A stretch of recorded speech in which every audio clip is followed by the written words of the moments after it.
I love to catch fish, and I don't care if it's on artificials or live bait. There is a presentation style, however, that you can put in your repertoire that will help you catch fish almost every time you go out. And it doesn't matter if you're in freshwater or saltwater, doesn't matter if you're fishing from a bank or from a boat.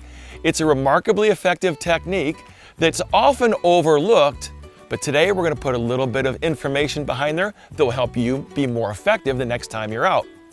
That little object is a bobber or a float. One is a fixed float. In other words, it's fixed in place on your line. It doesn't move up and down, and you set that to whatever depth that your bobber or the fish happen to be at. So if it's 2 feet, great. And you can fish a fixed float in place as long as the rod is that you're going to use. So if you have a 6-foot rod, you can really only fish about 6 feet deep. Otherwise, casting that is so difficult, it's really hard to manage. But you would say, hey, you know what? Well, what happens when the fish are deeper than the rod is long, 8 feet or whatever? Well, that's the second style of float.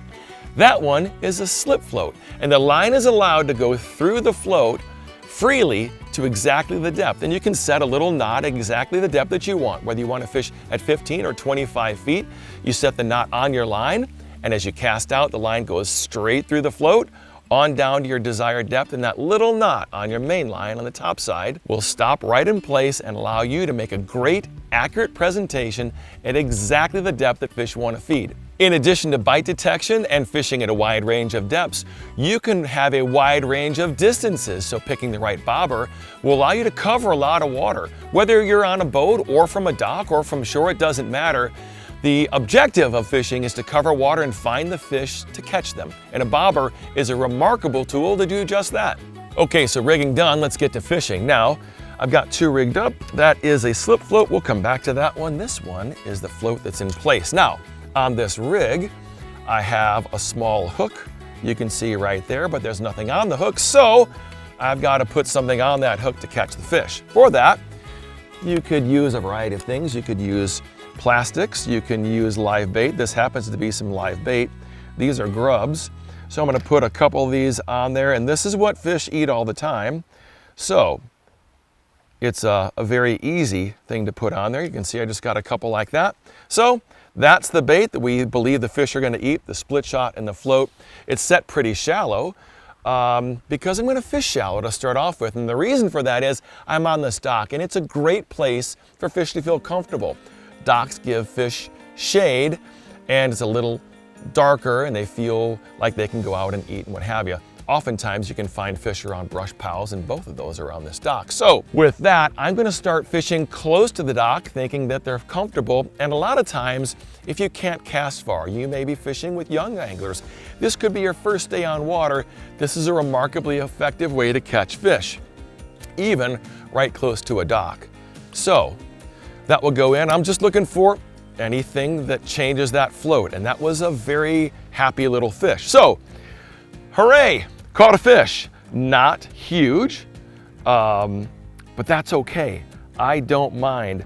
And you could be 6 years old or 56 years old. For me, the joy of fishing is just catching a fish.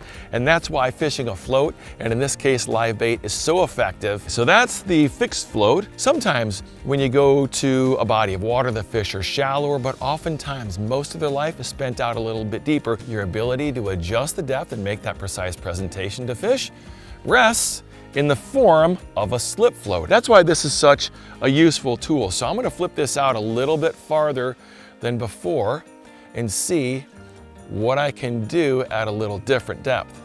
That float is now, see, now that is a bite, and all right. That didn't take long, but what's great about that float is it went down and it told me what's going on with my bait. So I knew to lift up and to catch a really nice bluegill. So this one is a great fish for anybody to catch. Let's go back out a little bit deeper. That big fish, incidentally, was a bigger fish than I've caught all day, shallower. And so sometimes those big fish like to lay out in the deeper water. That float went in. I can see the top of the float from here, and it just sunk underneath the water. Let me get that dialed in. And there it goes, a little slow, steady glide away, and another fish. So the art of fishing is to catch fish. And to me, it doesn't matter if I'm fishing live bait or whatever that happens to be. I can use a float and live bait to catch a bunch of fish. And what's nice, when that float hits the water, it's only 2 feet deep, but the weight brings all the line, now it's in place. The weight brings that to the depth that I want, about 6 feet deep, and that's where those fish are really liking to be.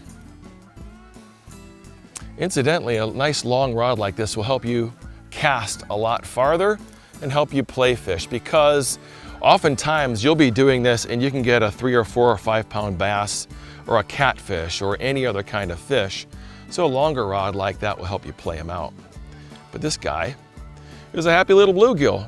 And listen, you give me 5 or 10 or 20 of those in the day, I'm a happy guy.